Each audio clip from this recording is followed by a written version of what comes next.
Our show with Judy explored neurosensitivity and how loved ones of a neurosensitive person can support them. And one way is to become more aware of your surroundings and circumstances that could pose a challenge for your loved one.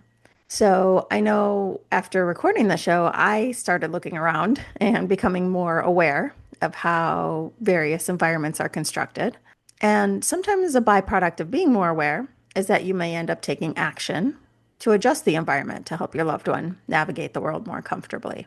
I know that one of my kiddos, she gets startled and dysregulated if I use the blender all of a sudden. So now I give her a heads up that it's about to get loud, and so she puts her hands over her ears and then she's okay. Another byproduct of becoming more aware of what might distress or hurt others is a realization that you personally don't have to navigate that issue. It's kind of like knowing the ways that your life is hard and knowing the ways that it isn't. And this gets me to my topic today, which is privilege. And before you turn this off, just give me 2 minutes. I know I have folks in my life who really bristle when the topic of privilege comes up. It's just such a loaded word now, but it's just so tied to all of the other themes we talk about on the show. Having gratitude, empathy, loneliness, meaningful relationships. I have to add this element in. Now, the folks I know who tend to roll their eyes or start to get defensive when we talk about privilege, they tell me it's because it feels like, I don't know, they're being guilted or shamed or judged. But if we take the power away from the socially manipulated version of that word, we can substitute others. I don't know, maybe you feel lucky for the ways that your life has been made easier based on things like where you were born or the family you got growing up. Maybe you feel blessed with the people and things you have in your life. So you may not feel quote unquote privilege, but you may count your many blessings. And that's a very similar thing.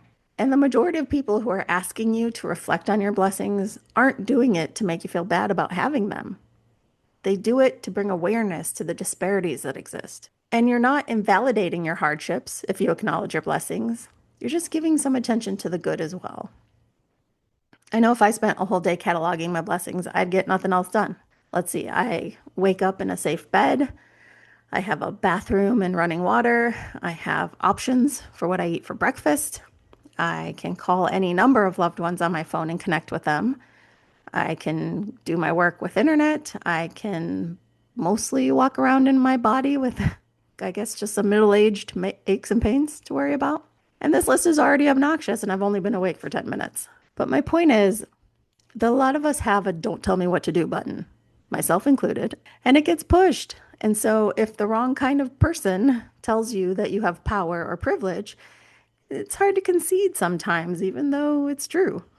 And I think of all the people across the world that I know. I just know a lot of people in small towns and rural communities and those with religious affiliations who feel very blessed and grateful. These are folks who help their neighbors and who follow teachings about supporting the least among us.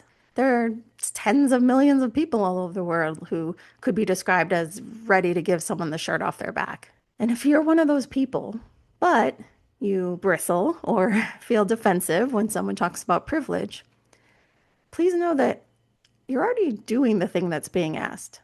You're counting your blessings. You're aware of them. You're grateful for them.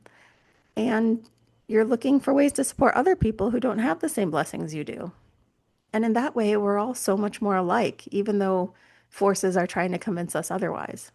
Now, something to look out for.